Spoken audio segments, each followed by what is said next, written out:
Story time, ladies and gentlemen. This is the story of how I was on a flight to Switzerland in the middle of the Atlantic and I pulled the flight attendant's number while a medical emergency was happening right behind me. This is one of my favorite pull-ups, one of my favorite closes of all time. I'm happy to tell you this story because it is a fucking banger.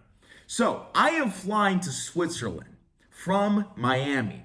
I am over the Atlantic Ocean. This is a red-eye flight, okay? So this is in the middle of the night. And of course, I'm trying to sleep, right? We take off around 9, they serve you dinner, and I try to go to bed around like 11:30, 12.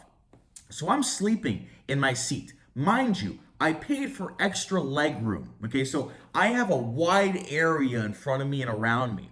And I wake up to absolute commotion. I'll post the images, I'll post all the proof here. I wake up to screaming and yelling, like all around me, different languages. I don't know what the hell is going on. And I wake up and there's about 7, maybe more flight attendants standing around my seat. Because again, I have the space. So they're standing around me. They're yelling and looking behind me.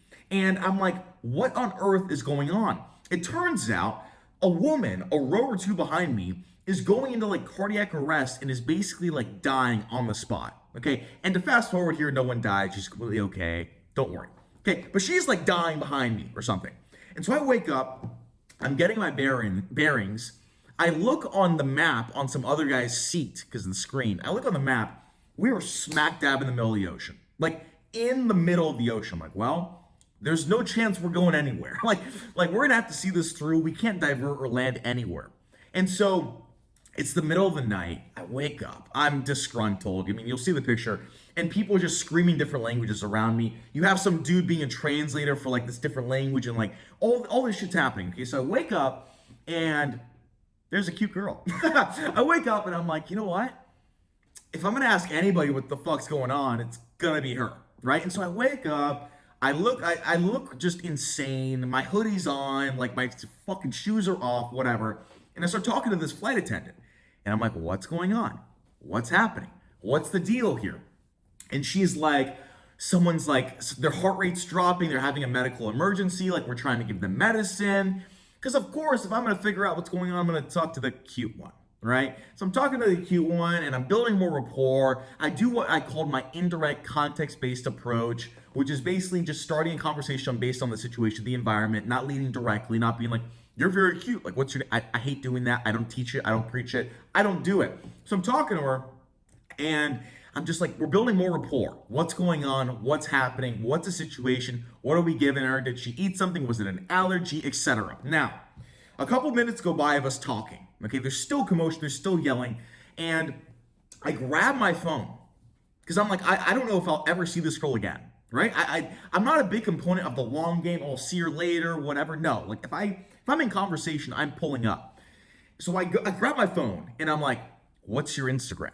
She starts dying laughing, okay? Like hysterically laughing. And she's like, I'm going to remember this moment when I'm 70 years old. She's like, I'm going to remember this forever. This is the worst time you could possibly ask me. Like there's a medical emergency on the plane. I am clocked in like as a nurse / flight attendant trying to save someone's life.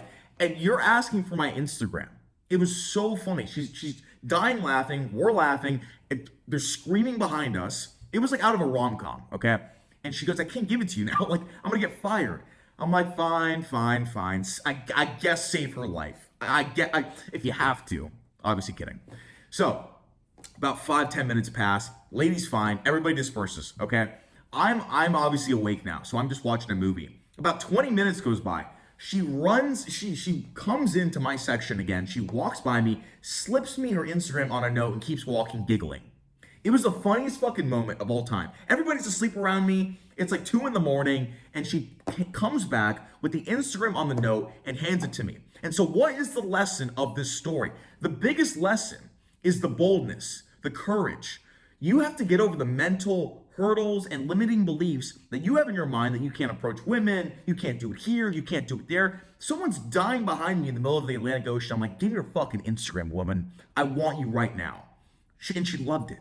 She came back with it. If I would have waited till the end of the flight, be like, hey, I noticed you earlier with the thing and you were cute. Can I have your Instagram?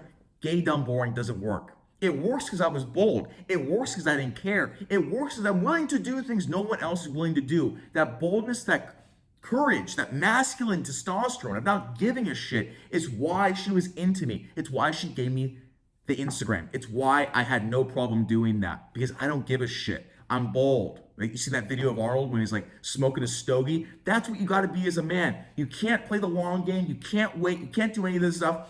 Don't be afraid to pull up literally anywhere. That's the fucking story. If you want me to make you a master at dating, click the link below. I'll see you in the next video.